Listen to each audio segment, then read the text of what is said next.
حاجی محمد یوسف نگینہ رحمۃ اللہ علیہ وہ عالم تھے جنہوں نے پنجابی کی نعتیں بھی لکھیں، بڑے محبت والے تھے، اور حضرت کرما والا شریف میں حضرت صاحب سرکار کی بارگاہ میں جب بھی ان کی حاضری ہوتی چند دن وہ یہاں پر قیام کرتے، اور حضرت صاحب کرما والے رحمۃ اللہ علیہ آپ ان سے نعت شریف سنا کرتے تھے، اور جو لباس جو کپڑے پہن کر وہ حضرت کرما والا شریف میں حاضری دیتے وہی پہنے رکھتے، اور جب تک قیام رہتا لباس تبدیل نہیں کرتے تھے۔ اگر کوئی کہہ دیتا حاجی صاحب کپڑے بدل لیں تو جواب دیتے تھے ان کپڑوں کے اوپر جو خاک اور مٹی ہے وہ حضرت کرما والا شریف کی ہے، یہ برکت والی خاک اور مٹی ساتھ لے کر گھر جاؤں گا۔ تو یہ جو اللہ والے ہیں جن پر اللہ کا کرم ہے وہ سمجھتے ہیں کہ رب کے پیاروں کی بارگاہوں کی جو خاک بھی ہے اس کا بھی کتنا کرم ہے اور مہربانی ہے۔ حضور گنج کرم حضرت صاحب کرما والے رحمۃ اللہ تعالی علیہ اپنے پیر و مرشد حضور میاں شیر محمد شرق پوری رحمۃ اللہ تعالی علیہ کے ساتھ مکان شریف عرس مبارک کے موقع پر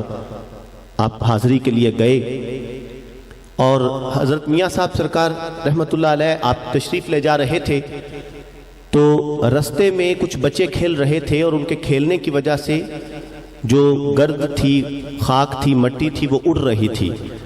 تو حضرت صاحب کرما والے رحمۃ اللہ تعالی علیہ نے تھوڑا آگے بڑھ کر اپنے مرشد کے اکرام کے لیے ان بچوں کو ایک طرف کرنا چاہا، تو حضور میاں صاحب سرکار رحمۃ اللہ تعالی علیہ آپ نے ارشاد فرمایا شاہ جی ان بچوں کو کھیلنے دیں، یہ جو خاک یہ دھول ہے یہ مکان شریف کی ہے، ہمارے اوپر بھی پڑ جائے گی بیڑا پار ہو جائے گا۔ تو یہ اللہ والے جو پاک درگاہیں ہیں ان کی خاک کو اپنے اوپر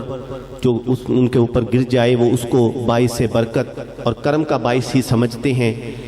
اور یہ اللہ والوں کی مہربانی ہے کہ وہ ان کی بارگاہ میں کوئی بھی حاضری دیتا ہے تو اگر وہ شخص رب کے رستے سے دور ہو تو ان کی خواہش یا مرضی یہ ہوتی ہے کہ یہ اللہ کے رستے پر آ جائے، اور اسی لیے حضرت صاحب کرما والے رحمۃ اللہ تعالی علیہ کی بارگاہ میں اکثر لوگ آتے اور یہ عرض کرتے کہ حضور مجھے ڈاکٹروں نے جواب دے دیا ہے، ٹی بی کا مریض آتا، کینسر کا مریض آتا، خطرناک جو بیماریاں اس وقت میں لا علاج تھیں ان میں مبتلا مریض آیا کرتے اور آپ کی خدمت میں یہ عرض کرتے کہ حضور ڈاکٹروں نے جواب دے دیا ہے، اور حضور گنج کرم کا بڑے ہی سادہ انداز میں ایک ہی جواب ہوتا، بیلیا ڈاکٹرہ نے جواب دیتا ہے رب کریم نے تے جواب نہیں دیتا۔ اس کا جو یقین اور عقیدہ تھا وہ آپ حضرت صاحب سرکار کرم فرما کر پختہ کر دیتے، پکا کر دیتے، اور پھر آپ دعا فرماتے، اور کینسر کے مریض کے لیے آپ فرماتے جب بیلیا توڑی نو پیو چھڑ اس دا پانی استعمال کر رب شفا دے دے گا، اور پھر ٹی بی کے مریض کو آپ فرماتے جا بیلیا لنگر شریف دی لسی دا پیالہ رج کے پی رب تینو شفا دے دے گا۔ تو بہت سے کرامات، بہت سے واقعات ایسے ہیں کہ جو لا علاج مریض تھے ان کو حضرت صاحب سرکار کی دعا سے شفا یابی ہوئی۔ لیکن بتانے والی بات یہ ہے کہ حضرت صاحب سرکار کیا چاہتے تھے، اور اس کے متعلق ہمارے پیر و مرشد بابا جی سید میر طیب علی شاہ بخاری دامت برکاتہم العالیہ آپ نے ہمیں سمجھایا اور آپ نے بتایا کہ بیلیو اس بات پر غور کرو کہ جن مریضوں کے لیے حضرت صاحب کرما والے رحمت اللہ تعالی علیہ نے دعا فرمائی رب تعالیٰ نے ان کو صحت یابی دے دی، ان کو شفا یابی دے دی، لیکن اس کے بعد ان کا انتقال ہوا یا وہ زندہ ہی رہے۔ تو ہم نے عرض کیا کہ حضور ظاہر ہے کہ ان کا انتقال ہو گیا، تو آپ نے ارشاد فرمایا کہ اس بات سے حقیقت کا پتہ چلتا ہے کہ جو حضرت صاحب سرکار کی منشا تھی، آپ کی خوشنودی اور آپ کی رضامندی تھی، وہ اصل بات یہ تھی کہ جب وہ اس مرض میں، اس بیماری میں مبتلا ہو کر حضور گنج کرم حضرت صاحب کرما والے رحمت اللہ تعالی علیہ کی بارگاہ میں حاضر ہوئے تھے، اس وقت وہ بیلی رب کے رستے پر نہیں تھا، اور حضرت صاحب سرکار آپ تو فرماتے تھے کہ بیلیوں مجھ سے اللہ اللہ پوچھو میں تمہیں اللہ کا رستہ بتاؤں. تو حضرت صاحب سرکار کرما والے رحمت اللہ تعالی علیہ آپ مہربانی فرماتے، دعا فرماتے، اور جو کوئی بیماری جسمانی عارضہ میں وہ شخص مبتلا ہوتا، وہ بیلی مبتلا ہوتا، اس کو شفا یابی مل جاتی. اور یہ تو ایک بہانہ تھا. اس کے بعد وہ حضرت صاحب سرکار کے ساتھ نسبت اختیار کر لیتا، وہ آپ کے پاک آستانے سے جڑ جاتا. آپ مہربانی فرماتے، اس کی تربیت فرماتے، اس پر کرم فرماتے اور اس کی اصلاح ہو جاتی. اس کے بعد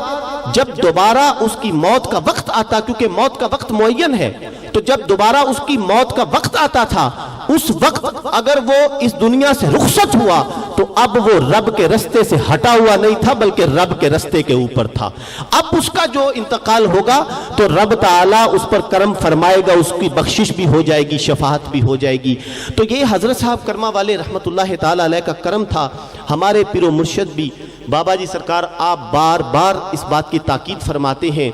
اور حتیٰ کہ جب بھی کبھی آپ بیرون ملک سے بھی رابطہ فرمائیں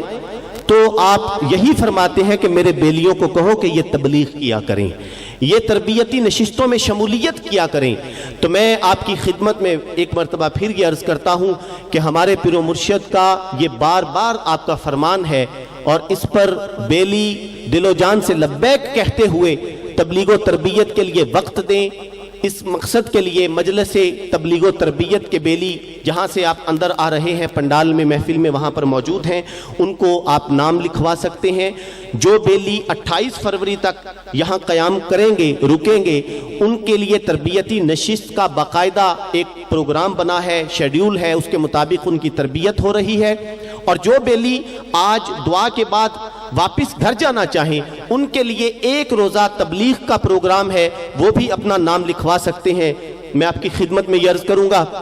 کہ جو بیلی واپس گھر جانا چاہتے ہیں وہ صرف ایک دن کا ارادہ کریں کہ ہم ایک دن جا کر تبلیغ کریں گے. اس کا پروگرام مجلس تبلیغ و تربیت کے اراکین اور جو ذمہ داران ہیں، خادمین ہیں، وہ آپ کو بتا دیں گے کہ آپ نے جا کر کیا دعوت دینی ہے، کیا تبلیغ کرنی ہے. اور جو یہاں پر رکیں گے وہ تربیتی نشست میں شمولیت اختیار کریں.